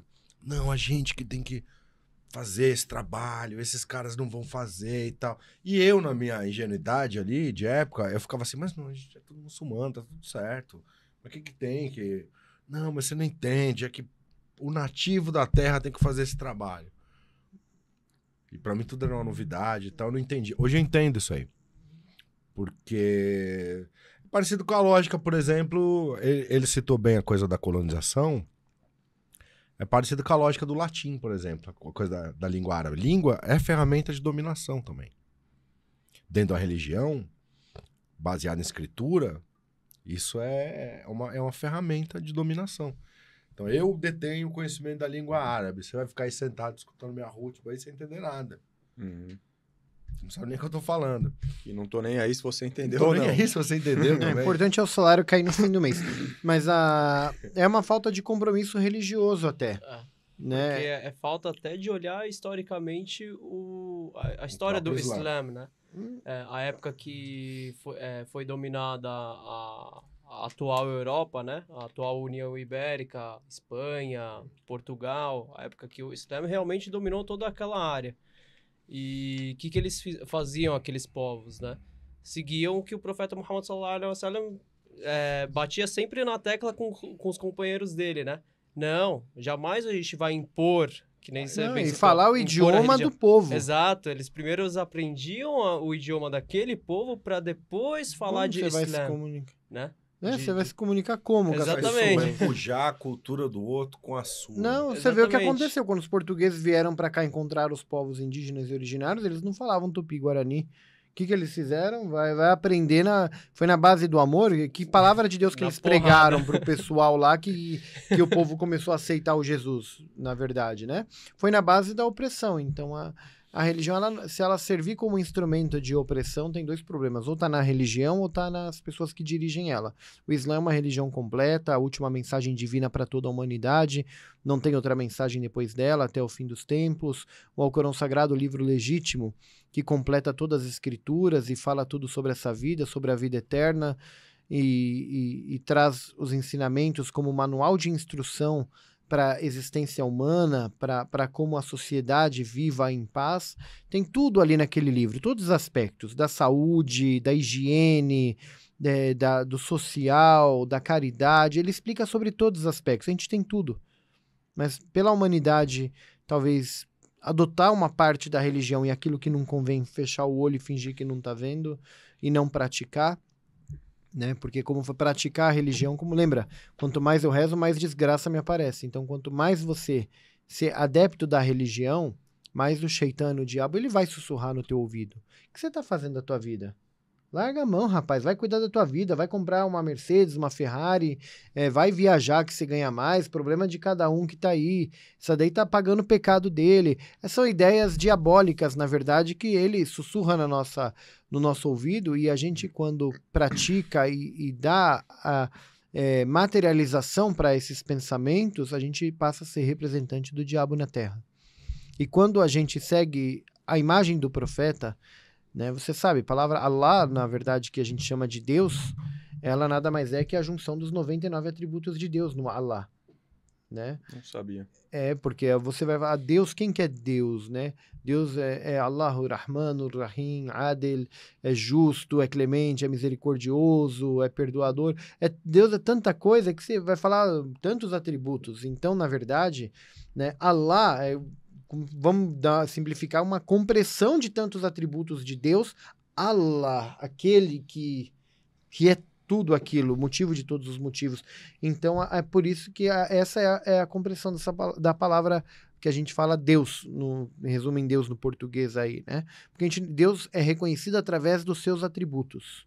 E a humanidade, desde Adão até os dias de hoje, ela é o representante de Deus na Terra. Os profetas foram representantes de Deus na Terra. A diferença é que a gente erra, os profetas eram infalíveis. Mas uma pessoa, quando ela é piedosa, quando ela é misericordiosa, quando ela ajuda sem ser solicitada, quando ela é verdadeira, ela está colocando no coração dela atributos de Deus. Se você conseguir colocar um atributo de Deus e trazer para a tua vida como característica tua, você já é um vencedor na vida. Porque você passa a ser um pedacinho, uma mísera luz de Deus na terra. Né? Vou falar com o fulano porque ele é justo.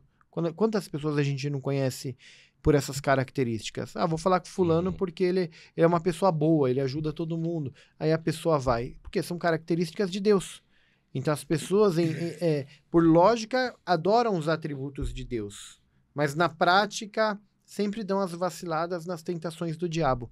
Na fofoca, na intriga, né? na opressão, na materialização das coisas, que tudo é meu, e aí esquece do nosso, né? Deus cria tudo, divide, dá tudo para a humanidade, depois você tá usurpando das coisas, essa água é minha. Que água é tua? Faz criar mais água então, é tua? Como é que você criou isso daqui? Da onde você tirou? Controla a água, faz chover agora, onde está precisando. Já que você controla tudo, o homem tem controle de tudo, quem é dono de o quê? Ninguém é dono de nada. Né? A gente comemora muito o aniversário, mais um ano de vida, parabéns a você. A gente esquece que mais um ano de vida significa um ano a menos de vida e mais próximo da morte. E quando a gente fala de morte, a gente pensa numa coisa muito triste, muito melancólica, né? Nossa, todo mundo falando de vida e esse sheik louco falando da morte. A gente tem que lembrar que a morte, na verdade, se você conhecer realmente Deus, se você buscar realmente o quanto Deus é bondoso, o quanto ele é misericordioso, o quanto ele é bom na nossa vida, o quanto ele alegra o nosso coração e dá sentido à nossa vida, a gente estaria pedindo a morte, não estaria pedindo para viver mais 80, 90 anos. De forma diferente. Porque a proximidade com Deus é algo bom. Eu não sei que raio de religioso que nós somos, que a gente quer ficar preso nesse mundo material, mesmo sabendo que ele é temporário, que tudo tem um prazo de validade. Isso aqui deve ter um prazo de validade, tudo tem prazo de validade, tudo que é matéria, e nós somos matéria, né? É a vida, o mundo, então, a prisão para o crente. Então, nós temos uma concepção muito errada da vida, que a gente sempre... muitos anos de vida, canta aquela música tonta do Parabéns a Você, que eu odeio aquela música. Quando faço aniversário, minha família tem mania de querer comprar um bolo e comprar, minha família. Eu falei, maioria cristã e tudo, né? E eu falo, compra o bolo, faz um jantar, mas não canta a bendita da música, eu não gosto. A música é tonta, a letra... E tudo, eu não gosto da letra da música, é pessoal, talvez, você vai falar só amargado, mas mais um ano de vida, talvez mais um ano a menos de vida. Comemora-se, claro, vivi mais um ano com a graça de Deus, agora você precisa analisar se você é motivo de comemoração ou não. Porque se você foi um lixo nesse um ano de vida, você fez bem, se você foi opressor, se você foi injusto, fofoqueiro, intrigueiro, maldoso nesse um ano de vida, você tá comemorando o quê? Você é um lixo, parte, sai fora, um lixo a menos na terra. Um Netanyahu da vida vai comemorar mais um ano de vida pra quê? Pra tristeza da humanidade? Né? Então, são coisas que a gente tem que raciocinar. Mas pro crente, um ano mais próximo de Deus, né? Um ano de vida que se passou, um ano mais próximo de chegar perto de Deus, é motivo de alegria. Então, a morte, ela não é o fim, né? Ela é mais um início, né? Ela é um reinício da vida eterna e é um motivo de felicidade também, a morte. Né? Se a gente conhecer a grandiosidade de Deus, a gente deseja muito mais a morte do que prolongar a vida. Cher, Intrigas no Reino de Alá. Aonde que as pessoas que vão assistir esse episódio podem encontrar o livro? O livro está à venda na Amazon, nas livrarias digitais da editora Viseu mesmo. Se pôr o nome Intrigas no Reino de Alá na internet, tem, acho que na Americanas, Magazine Luiza, essas lojas virtuais aí que vendem. Bacana. Aqui ele conta, inclusive, com a apresentação do padre Júlio Lancelotti, né? Quebrando mais uma barreira. A quem o senhor citou há pouco tempo atrás aqui. E no dia que eu conheci, Sim. que faz bem pouco tempo, na verdade, foi em razão de um congresso islâmico, né? Eu conheci e conheci o senhor também naquele mesmo momento ali. Que azar, hein? Não, cara, sabe que eu fiquei impressionado? Eu vim aqui e contei pros irmãos e tal. Que foi muito interessante ver o padre Júlio falando, né? Porque ele fez uma fala vigorosa, potente, falou da Palestina com... Que eu sinto falta disso às vezes, né? Eu como pessoa revertida e que frequenta a igreja evangélica, que falta uma coisa que parece que mexe com...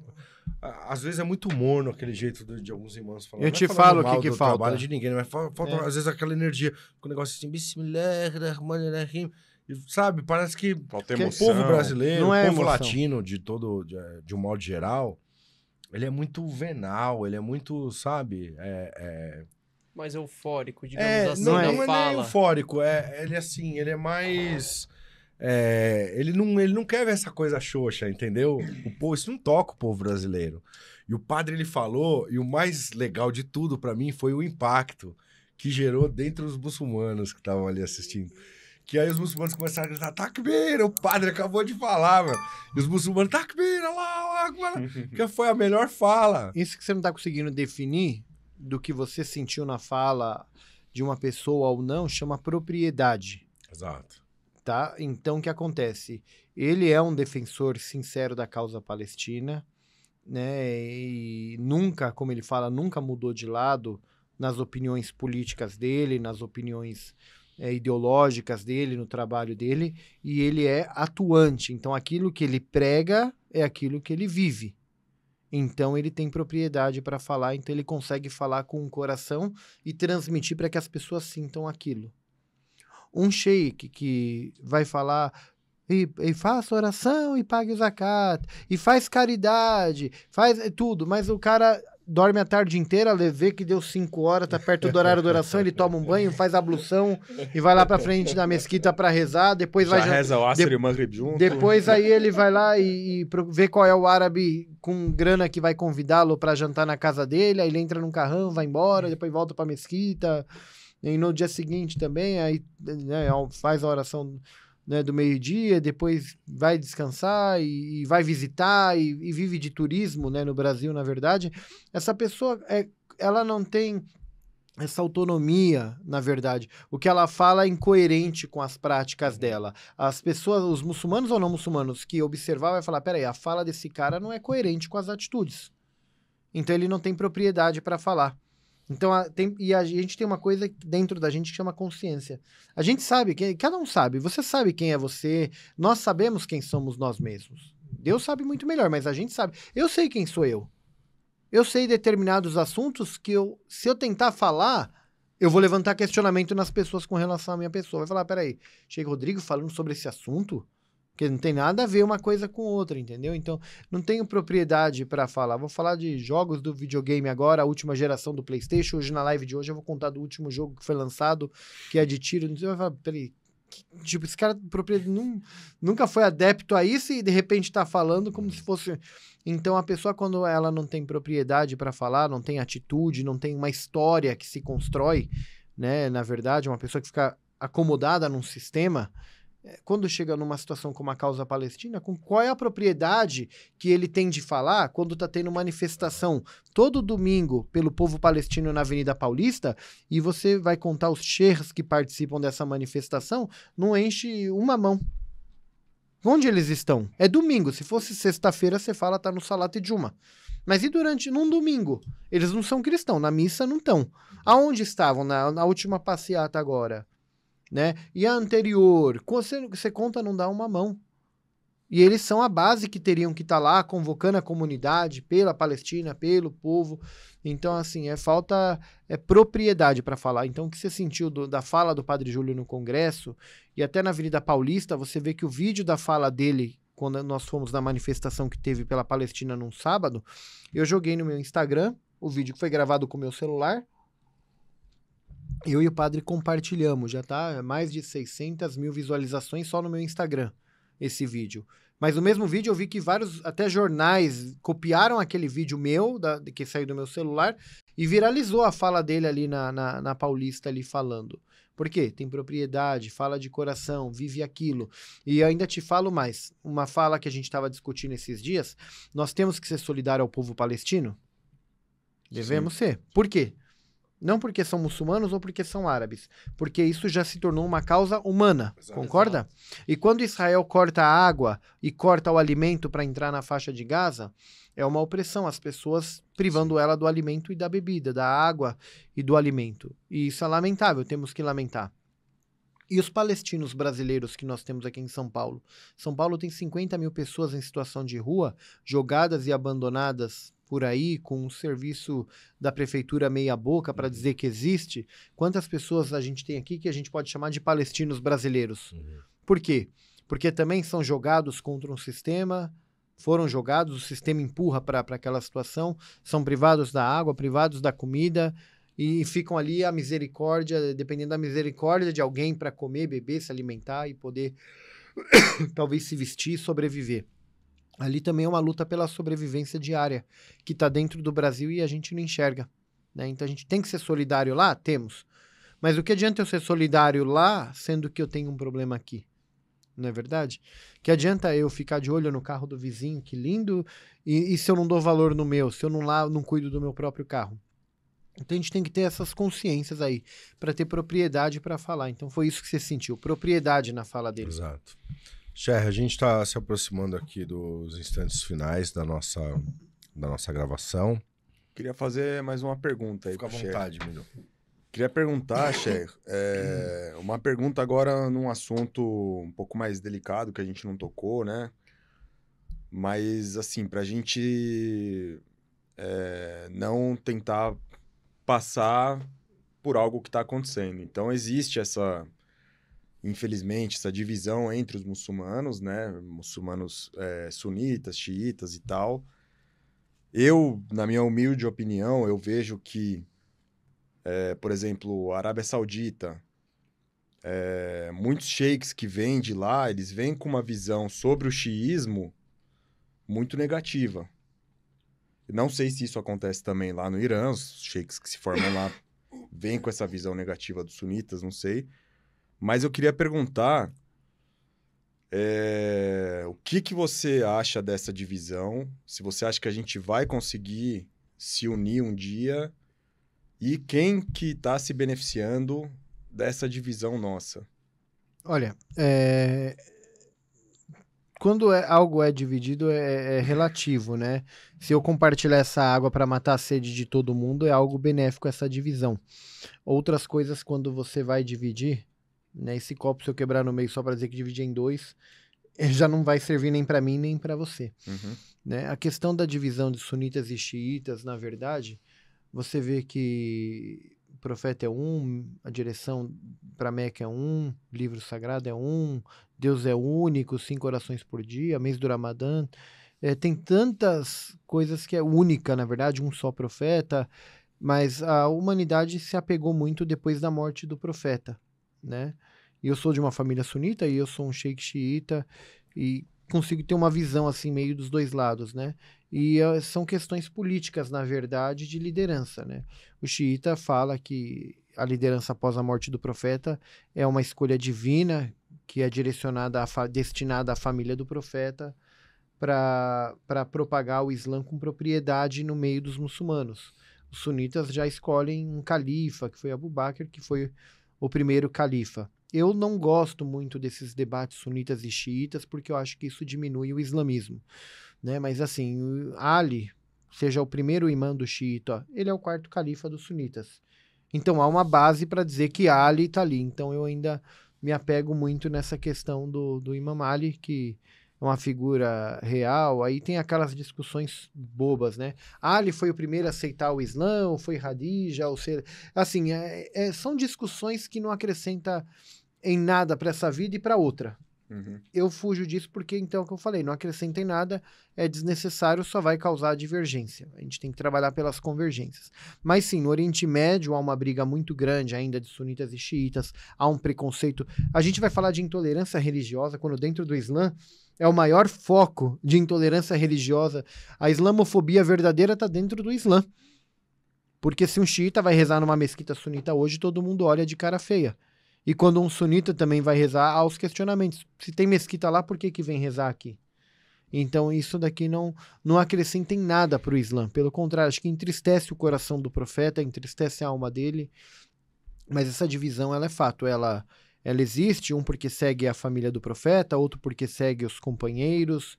E aí, obviamente, no meio desses conflitos já se perdeu muitas vidas, de sunitas atacando xiitas e xiitas atacando sunitas, e sempre quem tirou proveito de tudo isso foram os inimigos do Islã, porque nada melhor do que a gente começar a dividir grupinhos para esses grupinhos ficar mais manipuláveis, controláveis, né? Então eu acho que assim, o que eu falaria para sunitas e xiitas é que precisa analisar se o comportamento e pensamento deles agrada a Deus. Ah, mas eu tô no caminho certo porque eu sou sunita. Eu tô no caminho certo porque eu sou xiita, eu não abro mão. Não abra mão. Mas igual você respeita o cristão, respeita o teu irmão ali que é muçulmano. Testemunho de fé, Ashhadu an la ilaha illallah Muhammad Rasulullah. Acabou, o testemunho de fé é um só para todo mundo. Se você não consegue respeitar o cara que tem o mesmo testemunho de fé que o teu, que na hora que você morre vai falar, teu Deus, Allah, quem é teu livro, Corã, quem é teu profeta, Muhammad. Você não consegue respeitar o teu irmão que tem esse testemunho de fé e na hora da morte que o anjo perguntar, vai ter essa mesma resposta que você vai respeitar quem? Então, sunitas e xiitas, na verdade, no Oriente Médio é algo muito delicado, eles vivem em regiões separadas, a Arábia Saudita tem seus pensamentos com relação a xiita, o Irã, que é um país xiita, tem seu pensamento com relação à Arábia Saudita, e entre todos eles. E esse preconceito religioso também existe no Brasil, infelizmente, né? Eu já tive caso de tirar foto com o sheik sunita num evento na frente de todo mundo, porque estava todo mundo vendo, e eu postar na minha rede social, e depois de noite ele me ligar e falar, por favor, apaga a foto, porque eu não quero tirar foto com xiita. Então, quer dizer, isso é os bastidores que tipo, a gente não sabe, mas isso chama hipocrisia, né? Então, o muçulmano, eu tiro foto com um padre, com um pastor, com qualquer outra coisa, menos um xiita. É mais ou menos essa ideia que dá, né? A pessoa posta foto com todo mundo, mas com meu irmão muçulmano. Então, quer dizer, como você vai trabalhar? Tem expectativa de melhora nisso? Eu não vejo, para falar a verdade. Eu faço a minha parte. Eu vou nas mesquitas, onde tem mesquita sunita eu vou. Eu fui convidado por uma mesquita de São Paulo no mês do Ramadã, mês da misericórdia e da irmandade. Lindo, né? Tava eu, o irmão Adriano tava junto comigo também. E quando, na hora de quebrar o jejum, tudo, me convidaram para sentar na mesa do jantar, aí tinha um grupo de sheiks, né, e tudo, e eu me sentei na mesa junto, me convidaram, eu sentei na mesa junto, veio o fotógrafo para bater uma foto de todo mundo. Foi o que eu vi, os sheiks sunitas, muitos abaixando a cabeça dessa forma, para tipo, não se identificar na foto porque eu tava na mesa.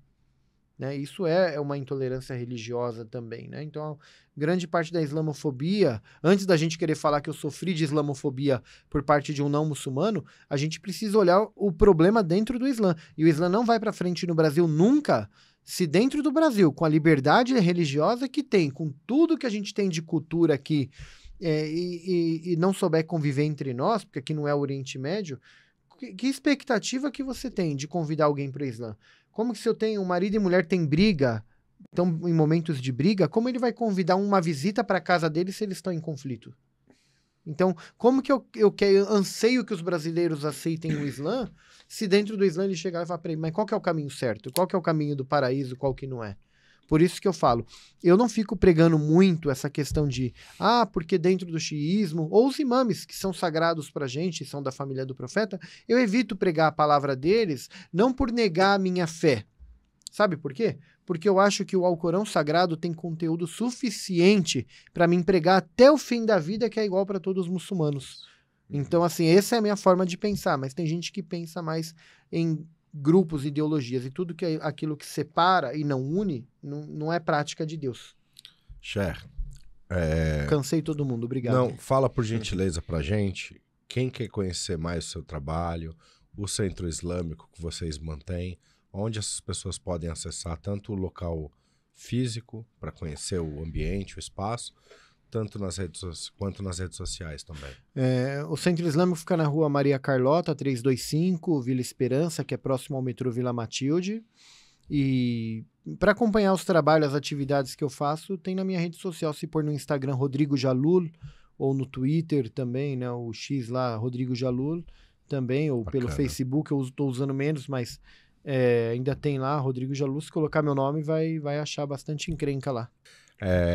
Para a gente fechar, a gente está chegando no momento já das considerações finais. E se você gostaria também de falar sobre algum projeto futuro ou alguma coisa que está em andamento, nesse momento você pode ficar à vontade para falar sobre isso. E também as redes sociais, né? Onde que a galera... Na rede social a gente já falou, se por lá Rodrigo Jalul, a pessoa Perfeito. Vai encontrar, né? Olha, projetos futuros, na verdade, eu acredito na questão da inserção da necessidade também de representantes da comunidade muçulmana na política, por isso que eu me envolvo com política, porque hoje você vê que você tem uma bancada evangélica, a bancada da bala, a bancada de tudo no Congresso, na verdade, e essas bancadas evangélicas neoliberais que estão se formando lá, estão crescendo já muito e vão ser instrumentos de opressão, tanto para o católico que fala que não se envolve em política, quanto para os muçulmanos que estão dormindo, e você vê que essa bancada toda hoje apoia o quê? A Israel, ao Estado sionista, são servidores do Estado sionista. Então eu acho que, assim, projetos futuros, ano que vem, se Deus abençoar, serei pré-candidato a vereador pelo PT, acho a necessidade do apoio da comunidade muçulmana, por uma questão até de um equilíbrio na bancada que a gente precisa ter no âmbito municipal, estadual ou federal. Então os muçulmanos precisam ter unidade e precisam ter posicionamento. Mas antes de querer se impor na sociedade, precisa ver o que se acrescenta. Né? Então você precisa contribuir com a sociedade, precisa ser um trabalho de construção. O Islã só vai ser bem visto no Brasil o dia que as mesquitas, os sheiks e a comunidade começar o processo de construção da sociedade. Não é arabizar ninguém, e nenhuma pessoa que aceita o Islã, eu não tenho que mudar a cultura dele. Ele é brasileiro e ele vai continuar. Eu tenho uma cultura brasileira, morei no Irã há quantos anos? Eu não aderi à cultura iraniana, continuei com a cultura brasileira. Então nós temos que, sim, ter união, ter respeito. Antes de querer que as pessoas aceitem o Islã, vamos nós, muçulmanos, aceitar as pessoas que não são muçulmanas primeiro, que é a maioria que tem no país, né? E vamos permitir que as pessoas nos conheçam, que o Islã é uma religião de paz, é uma religião do bem, é uma religião que ajuda o próximo, que não julga as pessoas. O verdadeiro Islã, vamos permitir que as pessoas conheçam. Então vamos ser instrumentos de Deus e representantes do profeta Muhammad na ausência dele aqui, através do nosso comportamento. Esse é o convite que fica, porque, como disse, a palavra de Deus é compromisso, e compromisso não pode ser só o dia que você quer. Num namoro a gente não aceita, né? Você começa a namorar, tem aquela cobrança do final de semana, a cobrança do horário, a cobrança de tudo no círculo, né? Imagina com Deus que compromisso que você tem na verdade, né? Então, a gente tem que... Toda a sua vida. A todo momento, na verdade, né? Tá aí, então, esse foi o Salam Aleikum Podcast, com essa figura polêmica, controversa, porém muito atuante nas questões sociais e que tem muito conteúdo aí para passar sobre o Islã, uma visão de mundo bastante apurada também. Uma honra recebê-lo aqui. Eu que agradeço o convite. Parabéns a vocês pelo programa, pela iniciativa. Muito obrigado mesmo. Espero que a gente possa contar com a oportunidade de falar com o senhor mais vezes, de trazer o senhor de volta aqui. Se Deus quiser, inshallah. Inshallah. Estamos unidos. A gente ficou muito, muito honrado mesmo pelo fato de você ter aceitado o convite. E com certeza, mais um grande episódio aí. Com certeza. Foi produzido... Do Salam Aleikum. Isso. Wa alaikum salam wa rahmatullahi wa barakatuh. Então, muito obrigado aí aos meus irmãos aqui. Obrigado aos irmãos que vieram também acompanhando o share. E é isso, né, família? Até o próximo episódio. Até a próxima. Obrigado. Tamo junto e Palestina livre. Palestina livre. É isso aí. Valeu.